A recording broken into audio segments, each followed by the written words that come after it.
Hello everyone, Radhe Radhe. आप सभी का हमारे चैनल में बहुत बहुत स्वागत है।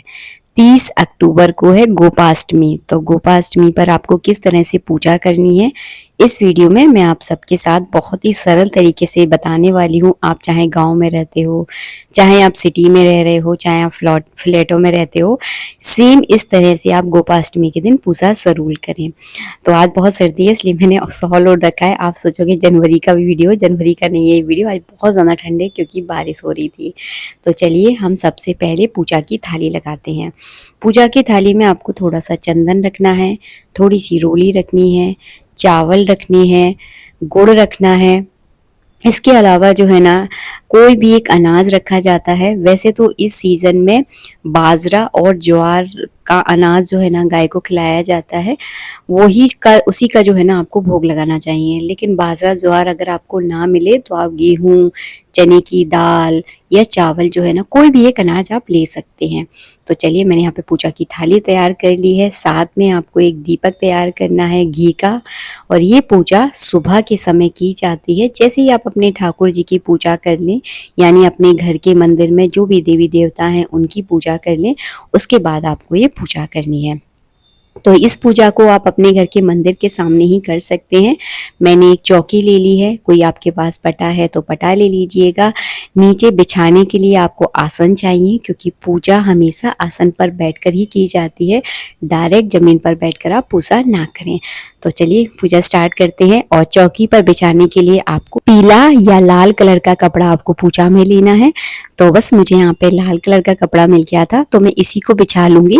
और कोरा कपड़ा लेने की आवश्यकता नहीं है इस पूजा में। आपका जो पहले के पूजा पाठ में जो हम कपड़े बिछाते हैं वो रखे रह जाते हैं ना, तो उन कपड़ों का आप इस तरह से पूजा में यूज कर सकते हैं। तो मैंने लाल कपड़ा बिछा लिया है। गोपाष्टमी के दिन भगवान श्री कृष्ण के साथ गाय और उसके बछड़े की पूजा की जाती है। तो मैंने अपने लड्डू गोपाल को तो सुबह ही स्नान करा दिया था, उनको अच्छे से मैंने तैयार करा दिया है। और ये है गाय, और उसके साथ करनी है आपको बछड़े की पूजा। अकेली गाय की पूजा नहीं करनी है आपको, साथ में बछड़ा होना बहुत जरूरी है। तो ये छोटा सा बछड़ा है। तो बस हमने हाथ जोड़कर प्रार्थना कर ली है। अगर आपके पास इस तरह की गाय नहीं है तो आप अपने जो भी आपके पास चांदी की गाय है उनकी भी आप पूजा कर सकते हैं। सामने आपको एक घी का दीपक जलाना है। अगर आपने अपने घर पे गाय पाल रखी है या आपके दरवाजे पर अगर गाय माता आती है तो उनकी भी पूजा आप कर सकते हैं, सेम इसी विधि से जैसे मैं वीडियो में आपको बता रही हूँ। तो मैंने यहाँ पे पूजा में दीपक जला दिया। तो अगर आपके पास मिट्टी की गाय नहीं है तो इस तरह की चांदी की गाय जो बछड़े के सहित होती है उसकी भी आप पूजा कर सकते हैं, सेम इस विधि से। तो मैंने दोनों गायों को इस चौकी पर विराजमान कर लिया है। इनमें से आपके पास जो भी गाय हो वो आप इस तरह से विराजमान करके, मैं जिस तरीके से आपको वीडियो दिखा रही हूँ उस तरह से आपको पूजा करनी है। मैंने यहाँ पे थाली ले ली है। आपको एक पुष्प लेना है और इस तरह से जल छिड़क कर आपको 4 बार जल छिड़कना है, क्योंकि यहाँ पर हमने मिट्टी की गाय रखी है। मिट्टी की गाय को आप अगर प्रॉपर स्नान कराओगे तो वो खराब हो जाएगी। अगर आपके पास चांदी की गाय है तो उनको आप अच्छे से स्नान करवा सकते हैं, जैसे आप अपने लड्डू गोपाल को स्नान करवाते हैं। तो मैंने तो यहाँ पे जल छिड़क दिया है। एक फूल में रोली चावल या चंदन चावल लगाकर दीपक का पूजन कर दें।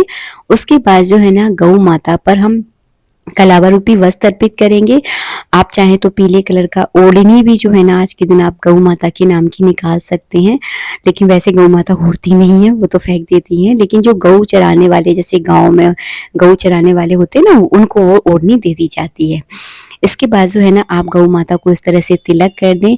रोली से तिलक किया जाता है और चावल जो है ना इस तरह से चावल चढ़ा दें। उसके बाद जो है ना आपको भोग लगाना है। तो भोग की मैं पूरी विधि बताऊंगी।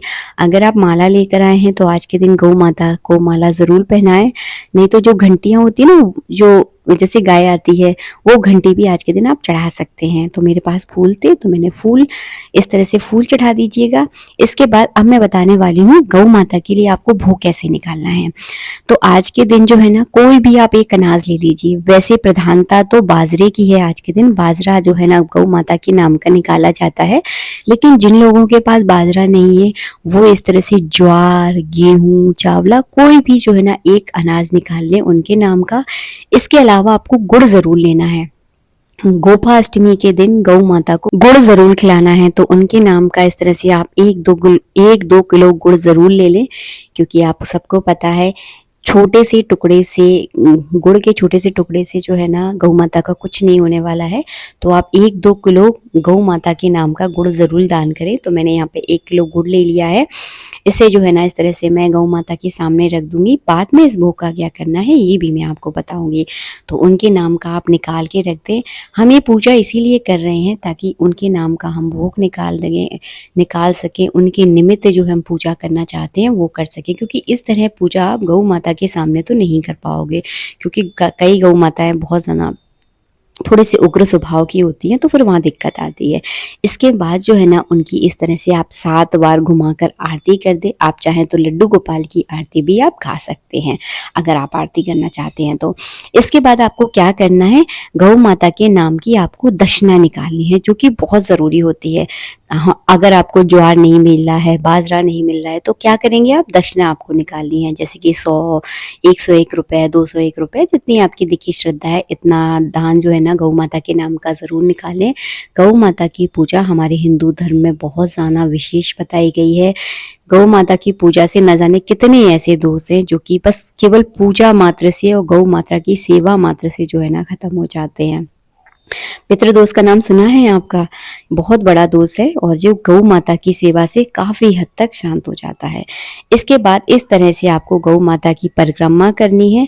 तो कितनी परिक्रमा करनी है आपको, करनी है 7 परिक्रमा करनी है। तो 7 परिक्रमा कर लें और परिक्रमा करने के बाद जो है ना गौ माता के जो चरण होते हैं उन पर आप इस तरह से मस्तक लगा दें।